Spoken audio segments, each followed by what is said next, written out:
And our first story, boat operators working at Abotoase London Beach in the Biakuya district of the Volta region are working or appealing to Zoil Ghana Limited and government to provide them with enough life jackets. According to the boat operators, the weather conditions are unfavorable for sailing and has already led to numerous accidents on the Volta Lake. With this phenomenon, the boat operators believe the necessary safety measure must be put in place. Hence, the appeal for some life jackets. Fred Kwame Asari was at Abotoase London Beach and sent in the following report. Over 500 passengers travel on boats for economic activities at Abotoase daily. This number triples on a market day. Residents living on islands travel across the lake to sell their farm produce at the market. However, the alarming increase of accidents on the lake has put some fear in both the passengers and boat operators. Some boat operators believe if government is making efforts to curb the accidents on the lake, it must first prioritize the provision of enough life jackets so each passenger could have one during the journey. This boat just arrived from Klabanya, one of the island communities. Interestingly, none of the passengers was in a life jacket. Curious to know why, the news team approached the boat operator to find out why passengers on his boat had no life jackets. He told the news team that inasmuch as he prioritizes the safety of passengers and his boat, there is little he could do about the situation. He lamented that life jackets provided them are inadequate, explaining that his boat carries about 50 passengers but was given only 6 life jackets. The size of these boats, we carry about 150 people, but we're only given 8 life jackets that the people normally wear, which is not enough. So we are pleading with the government that as time goes on, they should bring us more so that every customer that boards the boat can have access to one, so that we can save lives on the lake. The situation was not different at Titikope Landing Beach in the central Tong district of the Volta region. Over 400 passengers used the daily route to Mepe through Japon to Accra instead of traveling a longer distance from Adidome to Bator by road. However, the assembly member for the area, Hosu Amos Bolo, said some life jackets were provided by the Member of Parliament but blamed the boat operators for not handling them well. Until this basic safety tool is provided for travelers here, precious lives of these citizens would continue to be at risk. Fred Kwame Asari's report for Joy News. Well, we'll have to return to Accra, where a 3-year-old is feared to have drowned in floodwaters that followed torrential rains in Tema on Thursday. According to reports, though neighbors saw the toddler being swept away, there was little they could do to save her. The incident is said to have happened at Community 1, Site 7. The mother, 26-year-old Christiana Obinewa, explained she prepared her daughter Shalom for school like she always does, but decided not to send her, only to realize later that she was being carried away. According to the mother, at about 8:30 a.m., she was preparing to send little Shalom, who is a pupil at Tema Daycare Center, to school, but rescinded her decision when it started raining. She told Joy News she put her daughter in the room when she fell asleep and left to prepare her corn outside. On her blind side, little Shalom woke up and came out to play near a gutter that carried water into storm drains in and around Community 1. Obinewa then heard some neighbors calling for help, only to be told her daughter had fallen into the gutter and carried away.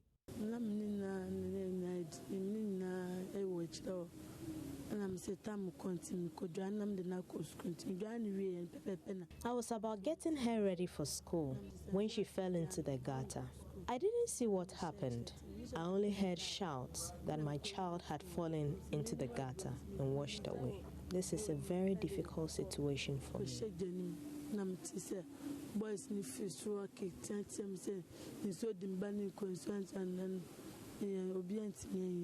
An eyewitness, Faustina Ofoiwa Akpodo, told Joy News what she saw.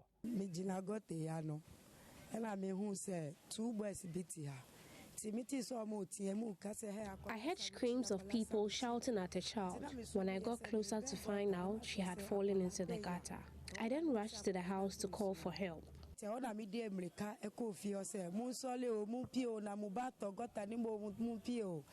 The incident was immediately reported to the police and a search team began looking for Shalom. It is unclear whether little Shalom will be found alive or otherwise. Kwame Yanka's report for Joy News. And people residing in Adabraka, just close around here, a suburb of the capital, said they were yet to be convinced enough work had been done to avert the serious flooding that they witnessed last year that also claimed scores of lives in the June 3 tragedy. Now, according to them, Thursday's downpour and subsequent flooding in the community suggests they are not out of the woods yet. Joy News' Joseph Akable toured some affected areas in the capital and filed this report. I'm here in Accra, some few meters away from the Kwame Nkrumah Circle, the road that leads to Accra. Now, this particular road that you can see that has been filled by water, this road leads to the Odona market over here. Now, what you can see right away from that side is a car that is stuck over there as a result of that, because of the road that has been flooded. That particular car is stuck at that particular end. Now, we understand that there were some individuals who were trapped in the car. The team from NADMO eventually managed to pull the flood victims to safety, being the community which hosts the Guel filling station where most of the June 3 victims met their untimely death. The residents have been especially eager to see a resolution to the perennial flooding there. House to this particular place? Yeah, I used to stay here. Yeah, my house is even from here, you will take about 10 meters away from here to my house. Down this way? Yeah. That's the meaning that does your place get flooded when it rains? Yeah. It used to flood, but it started from last year when they started this construction of the road. The committee which investigated the June 3 tragedy has downplayed the impact of the ongoing construction of the Kwame Nkrumah overpass on the massive flooding seen in the last few years, but the residents are unconvinced. Let us have open gutter so that the water can just gush out. But as soon as they've closed it and they put stores on top of it, I mean, what happened is anything that got the place and get choked, the waters cannot go. It will just drain into this side and it will affect people. Watch how many houses that are here. Watch companies. NS is affected. Talent is affected. Global Power will affected. All the companies here were affected. Residents hope that the flooding will cease with the construction of the interchange, but only time will tell.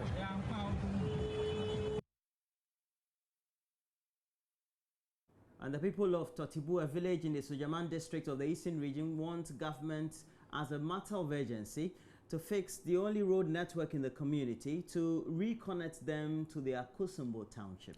The road which links the village to Akosombo is currently cut off following recent downpours in the community. Natives of the village, who are predominantly farmers and serve as the food basket for the dam city, say their harvested crops are wasting away due to the bad nature of the road. All they want is for the road to be fixed. Totibo is about 7 kilometers drive from the main Akosombo township, and the only feeder road that connects the two towns has over the years been treated with disdain. No major rehabilitation has been carried out on the road for decades now. Bit by bit, erosion is washing away the road, making it unmotorable. A recent heavy downpour in the area has worsened the situation.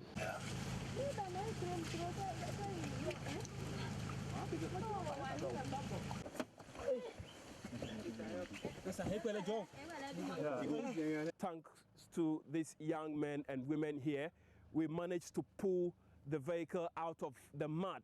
In fact, we spent about 3 hours struggling to pull the vehicle out. Finally, we managed to do so.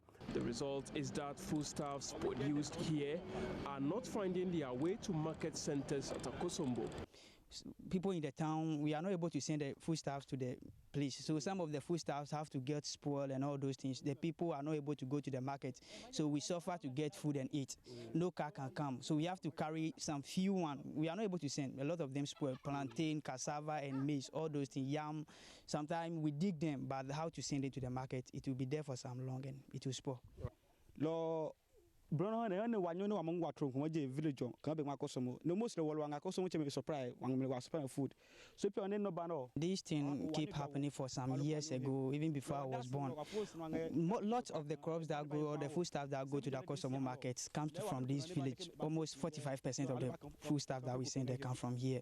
But when it gets to the rainy season, so that is your hand is for you. You see here is a gully not potholes. We are not talking about potholes here. We are talking about gutters that have been created as a result of downpours that happened a couple of days ago. I have a lady here. She's also going to tell us how the situation is affecting her as a mom, one, and as a woman who always plied the road to send her products to the market. You're also welcome to join us, madam. Thank you. Give us your name. Rose Domete.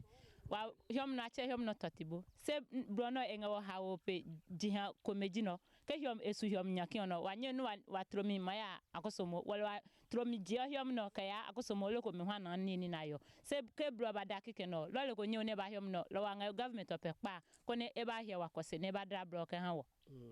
All right, so she's also appealing to government to come to the aid of the people of Totibo to help fix this road. Amos is also going to tell us how the situation affects the teachers. Your teachers, when the situation happens like this, are they able to come to school on time? No. I knew na school. Ne, I knew na ka school and na ba chon wani wa bi no go late. No aguma ya.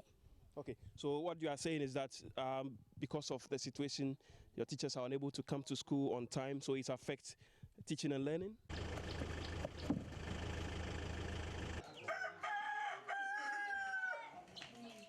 One of the several sub-chiefs in the community, Dade Manchanya, so wants the roads fixed so farmers can cut their produce to market centers at Akosombo.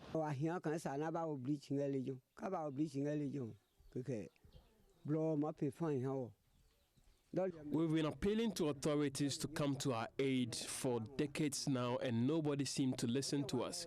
The road as it is now has prevented us from selling our foodstuffs to the Akosombo township. Until the road is fixed, the people of Totibo would have to look on for their produce to waste away or dare to ply the deplorable road, praying to arrive safely. Latif Idris, Joy News, Totibo.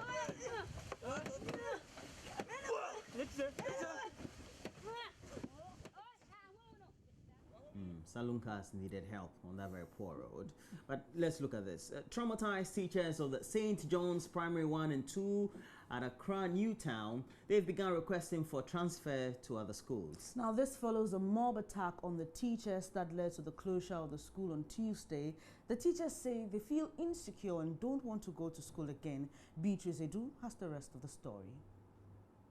People in Primary 5, I understand that they were having a reading class. You see, there are two teachers in a class because of the enrollment. One sits at the back and one sits at the front. And then the teacher was teaching reading. And this girl in question was not paying attention. So the teacher asked her to read from where a friend stopped. Because she was not paying attention, she couldn't make it. So the teacher said, yes, this is the reason why I saw that you were not paying attention. That is why I asked you to read. And she snubbed the teacher. And according to sources, the teacher at the back saw the action she made and said, oh, why should you snub your teacher? And the teacher asked her to come out and kneel down, which she refused. And in the process, the teacher used the cane to give her one slap. According to the source, what I was told, she gave her one slap, one cane on her arm that she should kneel. She refused still to kneel.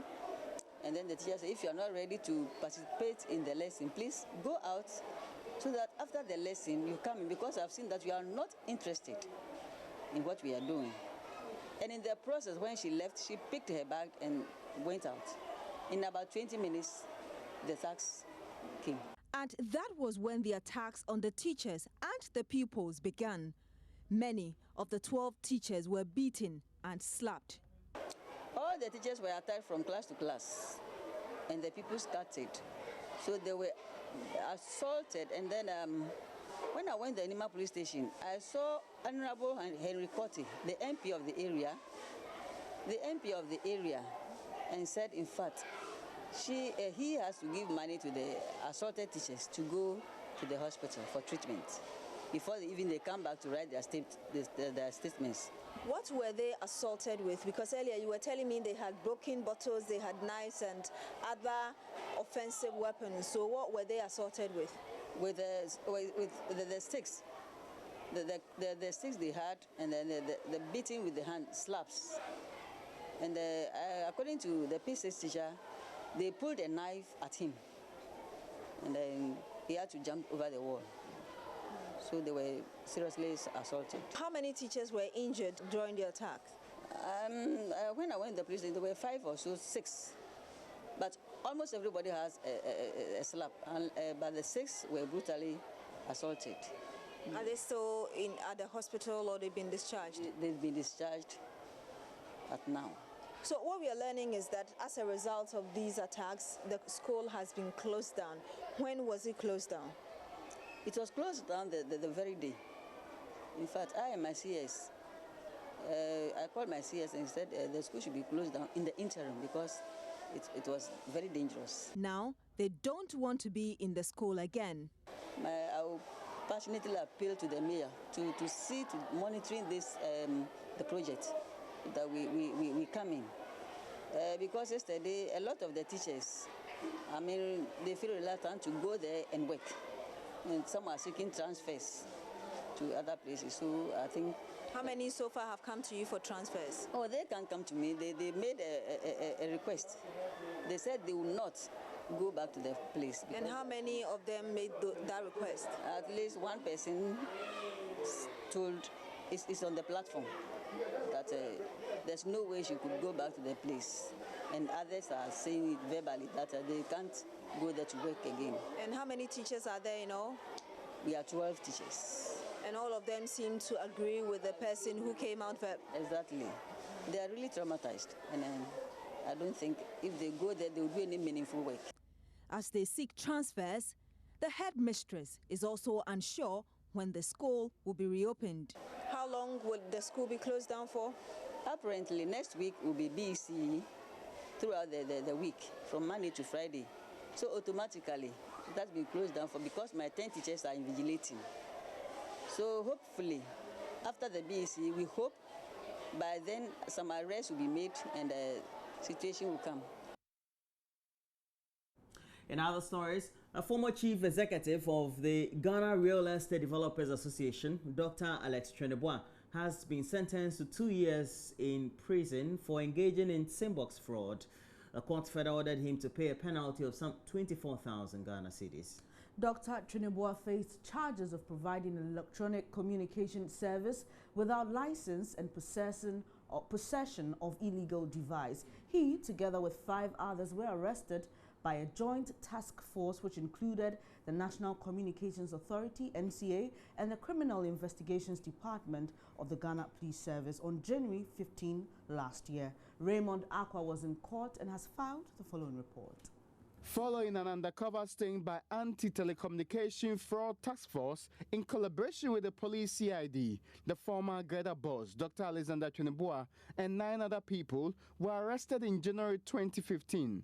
The other 9 suspects, Ebenezer Boateng, Victor Wusu, Kojo Asare, Emmanuel Kofi Esilfi, Edmond Esilfi, Kweku Apia, Alvin Habib, Francis Abe, and David Aichi were arrested at his house in Bachuna in Accra. Suba deployed its sophisticated gadgets to locate the suspects from their hideouts, where they were caught red-handed. It is estimated that some $33 million was lost to the states over the 6-month period Dr. Tetteh engaged in a SIM-boxing operation. Prior to the arrest of Dr. Tetteh, the police CID had made arrest in Koforidua on January 10, 2015. Another arrest of 2 suspects for aiding and abetting a Congolese illegal telecom operator was also made. Other arrests have been made in Kumasi, Tema, and Dakuman. An Italian, 2 Lebanese, a British, a Nigerian, and 13 Ghanaians have also been arrested. And that's it for the news. As always, please get interactive on Facebook. The page's name is Joy News on TV. Right now, we're streaming live through our channel on YouTube, My Joy Online. And you can also send us a WhatsApp message on the number 0560 800,000. Roland, why are you laughing? Yeah, I would have said you know, so yeah. But please, as always, we know that many of you have had difficulties with the floods. We'll be talking to some residents as we went round and also speak to some officials, see how we can also help resolve the problem, but also change their attitudes towards waste disposal and management. But we're speaking on the subject of borders, because we know that international border, they will be observed very soon. We're going to have the PRO of the Ghana Immigration Service, Francis Pamdeti, in the studio. Sure, and then right about now, we just have to bring you what's happening in the newspapers and on some online portals.